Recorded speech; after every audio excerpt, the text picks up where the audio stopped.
ತುಂಬಾ ಮೆಟ್ಲು ಹತ್ತೋದು ಇಳಿಯೋದು, ಜಾಸ್ತಿ ಹೊತ್ತು ನಿಂತ್ಕೊಂಡು ಕೆಲಸ ಮಾಡೋದು, ಈ ಆಕ್ಟಿವಿಟೀಸ್ ನ ಕಡಿಮೆ ಮಾಡಿ. ಎರಡನೇದು ಅಂದ್ರೆ ಆ ಗಂಟು ಸುತ್ತು ಇರೋ ಮಾಂಸಖಂಡಕ್ಕೆ ಚೆನ್ನಾಗಿ ಶಕ್ತಿ ಬರುತ್ತೆ, ಕಡಿಮೆ ಮಾಡಿ. ಇಲ್ಲ ಅಂದ್ರೆ ನಮ್ಮ ಮಾಂಸ ಎಲುಬು ವೀಕ್ ಆಗಲಿಕ್ಕೆ ಶುರು ಆಗುತ್ತೆ. Best treatment is exercise. ಶಕ್ತಿ ಚೆನ್ನಾಗಿ ಬಂತು ಅಂತಂದ್ರೆ ಅವ್ರ ಮಂಡಿ ಚಿಪ್ಪು ಸೌದ್ ಹೋಗೋದು ಸ್ವಲ್ಪ ಸ್ಲೋ ಆಗುತ್ತೆ. ಈ ಸೌದ್ ಹೋಗೋದು ಅಂತ ನಾವೇನ್ ಹೇಳ್ತೇವೆ, ಟಿಪಿಕಲಿ ಇದು ಎಸ್ಪೆಷಲಿ ಇಂಡಿಯಾದಲ್ಲಿ ಕಾಮನ್ ಆಗೋದು ನಮ್ಮ ನೀ ಜಾಯಿಂಟು, ಮಂಡಿ ಮತ್ತೆ ನಮ್ಮ ಸೊಂಟ ಹಿಪ್ ಜಾಯಿಂಟ್ ಅಲ್ಲಿ, ಈ ಎರಡು ಜಾಯಿಂಟ್ ಅಲ್ಲಿ ಕಾಮನ್ ಆಗಿ ಕಾಣ್ಕೊಳುತ್ತೆ. ಇವತ್ತಿನ ದಿನಕ್ಕೆ ಈ ಈ ಸೌದ್ ಹೋಗೋದು ಅರ್ಲಿ ಸ್ಟೇಜಸ್ ಅಲ್ಲಿ ನಾವು ಯಾರಾದ್ರೂ ಪೇಷಂಟ್ ನೋಡ್ಲಿಕ್ಕೆ ಆಗ್ತಿತ್ತು ಅಂತಂದ್ರೆ ಅವರಿಗೆ ಎರಡು ಥರದ ಟ್ರೀಟ್ಮೆಂಟ್ ನಾವು ಕಾಮನ್ ಆಗಿ ಹೇಳ್ತೇವೆ. ಒಂದು ಅಂದ್ರೆ ಸ್ವಲ್ಪ ಸಿಂಪಲ್ ಪ್ರಿಕಾಷನ್ಸ್, ಅಂದ್ರೆ ಏನ್ ಮಾಡಬಾರ್ದು ಅಂದ್ರೆ ಈಗ ಸೌದ್ ಹೋಗಿರೋದಂತೂ ಸೌದ್ ಹೋಗಿದೆ, ಬಟ್ ಮುಂದೆ ಇದು ಇನ್ನೂ ಜಾಸ್ತಿ ಸೌದ್ ಹೋಗಬಾರ್ದು ಅಂತಂದ್ರೆ ಯಾವ ಥರ ಅದನ್ನ ನೋಡ್ಕೋಬೇಕು. ಫಾರ್ ಎಕ್ಸಾಂಪಲ್, ಈಗ ಮಂಡಿ ಚಿಪ್ಪು ಸೌದ್ ಹೋಗಿದ್ರೆ ಚಕ್ಳು ಮುಕ್ಕಳು ಹಾಕೊಂಡು ಕೂತ್ಕೊಳ್ಳೋದು, ಇಲ್ಲ ಇಂಡಿಯನ್ ಟಾಯ್ಲೆಟ್ ಬಳಸೋದು, ತುಂಬ ಮೆಟ್ಲು ಹತ್ತೋದು ಇಳಿಯೋದು, ಜಾಸ್ತಿ ಹೊತ್ತು ನಿಂತ್ಕೊಂಡು ಕೆಲಸ ಮಾಡೋದು, ಈ ಆಕ್ಟಿವಿಟೀಸ್ನ ಕಡಿಮೆ ಮಾಡಿ ಅಂತ ಹೇಳ್ತೇವೆ. ಸೊ ಪ್ರಾಪರ್ ಪ್ರಿಕಾಷನ್ಸ್ ಅಂದರೆ ನಿಮ್ಮ ಯಾವ ಗಂಟು ಸೌದ್ ಹೋಗಿದೆಯೋ ಆ ಗಂಟನ್ನು ಯಾವ ಥರ ನಾವು ಕಾಪಾಡ್ಕೊಂಡು ಹೋಗಬೇಕು ಅನ್ನೋದು ಮೊದಲನೇ ದ ಮಸ್ಟ್ ಇಂಪಾರ್ಟೆಂಟ್ ಥಿಂಗ್ ಅವ್ರಿಗೆ ಏನು ಗೊತ್ತಿರಬೇಕು ಅಂದರೆ that is the first thing. ಎರಡನೇದು ಅಂದರೆ ಆ ಗಂಟು ಸುತ್ತಲೂ ಇರೋ ಮಾಂಸಖಂಡಕ್ಕೆ ಚೆನ್ನಾಗಿ ಶಕ್ತಿ ಬರಿಸ್ಬೇಕು.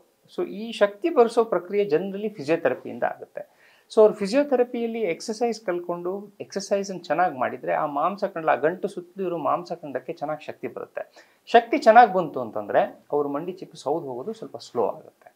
ಸೊ ಅರ್ಲಿ ಸ್ಟೇಜಸಲ್ಲಿ ಮಂಡಿ ಚಿಪ್ಪು ಸೌದ್ ಹೋದಾಗ the best thing to do is ಈ ಪ್ರಿಕಾಷನ್ಸನ್ನು ಕರೆಕ್ಟಾಗಿ ಫಾಲೋ ಮಾಡಬೇಕು, ಫಿಸಿಯೋಥೆರಪಿ ಎಕ್ಸಸೈಸ್ನ ಕರೆಕ್ಟಾಗಿ ಫಾಲೋ ಮಾಡಬೇಕು. ಇವೆರಡರ ಜೊತೆ ಇಫ್ ಒಂದೊಂದು ಸತಿ ಸ್ವಲ್ಪ ನೋವು ಜಾಸ್ತಿ ಇದ್ದರೆ ಸ್ವಲ್ಪ ನೋವಿನ ಮಾತ್ರೆಗಳು, ಸ್ವಲ್ಪ ಬಿಸಿನೀರು ಕಾವು, ಆಯಿಂಟ್ಮೆಂಟು, ಇದನ್ನೆಲ್ಲ ನಾವು ಆ್ಯಡ್ ಮಾಡಿಕೊಂಡ್ರೆ generally patients will be okay for a few years.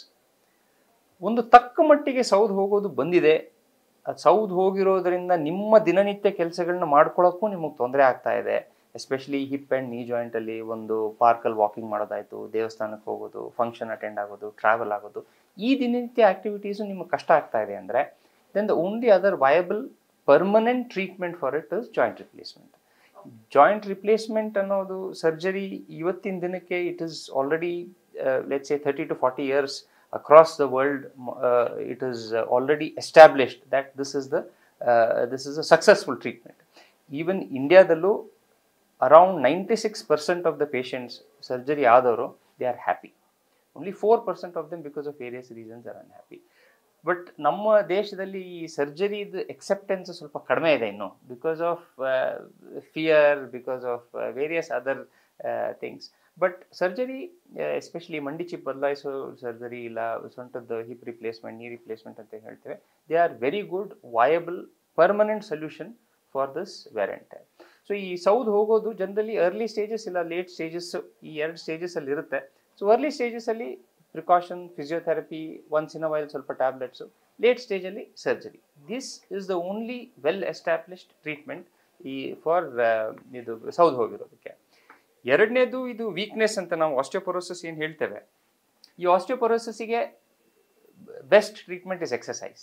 Because ultimately ನಮ್ಮ ಮಸಲು ಬೋನಲ್ಲಿ ವೀಕ್ನೆಸ್ ಇರೋದನ್ನ ನಾವು ಸ್ಟ್ರೆಂತ್ ಬರೆಸ್ಬೇಕು ಅಂದರೆ ನಾವು ಎಷ್ಟು ಔಷಧಿ ತೊಗೊಂಡ್ರು the best treatment obviously is exercise. First and foremost thing is all of us should involve ಈ ಎಕ್ಸಸೈಸ್ ಅಂದರೆ ಬರೀ ವಾಕಿಂಗ್ ಅಲ್ಲ, ನಾವು ತೂಕದ ಎತ್ತೋ ಎಕ್ಸಸೈಸನ್ನು ನಾವು ಮಾಡ್ಲಿಕ್ಕೆ ಕಲಿಬೇಕು, ಎಸ್ಪೆಷಲಿ ಫೀಮೇಲ್ಸ್, ಬಿಕಾಸ್ ಅವರಲ್ಲೇ ಆಸ್ಟಿಯೋಪೊರೋಸಿಸ್ ಕಾಮನ್ ಆಗಿ ಕಾಣ್ತಾ ಇರೋದ್ರಿಂದ ಈ ತೂಕದ ಎತ್ತೋ ಅಂಥ ಎಕ್ಸಸೈಸ್ನ ನಾವು ಮಾಡೋದು ಹ್ಯಾಬಿಟನ್ನು ನಾವು ಮಾಡ್ಕೊಳ್ಳಿಕ್ಕೆ ಶುರು ಮಾಡಬೇಕು.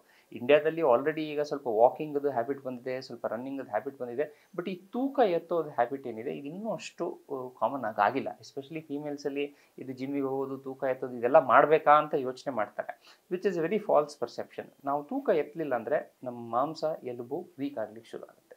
So the most important thing is ಈ ವೆಯ್ಟ್ಸ್ ಎತ್ತೋದು ಏನಿದೆ, that habit should be incorporated. ಅದ್ರ ಜೊತೆ ನ್ಯೂಟ್ರಿಷನ್ ಮೋಸ್ಟ್ ಇಂಪಾರ್ಟೆಂಟ್. ಅಂದರೆ ಪ್ರೋಟೀನ್ ಆ್ಯಡಿಕ್ವೇಟ್ ಕನ್ಸಂಪ್ಷನ್ ಆಗಲ್ಲ. ಜನರಲಿ ಬೋನ್ ವೀಕ್ನೆಸ್ ಅಂದ ತಕ್ಷಣ ಜನ ಕ್ಯಾಲ್ಶಿಯಂ ತೊಗೊಳಕ್ಕೆ ಶುರು ಮಾಡ್ತಾರೆ. Calcium is only one small element which is required for bones. ಈ ಪ್ರೋಟೀನ್ ಕನ್ಸಂಪ್ಷನ್ ಏನಿದೆ, especially Indian diet, especially vegetarian ಡಯಟಲ್ಲಿ ಸ್ವಲ್ಪ ಕಡಿಮೆ ಇರುತ್ತೆ ನಮ್ಮ ಡಯಟಲ್ಲಿ. ಸೊ ಪ್ರೋಟೀನ್ ಡಯಟನ್ನು ಇನ್ಕ್ರೀಸ್ ಮಾಡಬೇಕು. Of course third thing is minerals, vitamin B12, vitamin D, calcium, ಇದನ್ನು ಅಡಿಕ್ವೇಟ್ ಆಗಿ ತಗೋಬೇಕು. So that generally will ensure that ನಿಮ್ಮ ಬೋನ್ ವೀಕ್ನೆಸ್ ಏನಿದೆ that will be taken care of.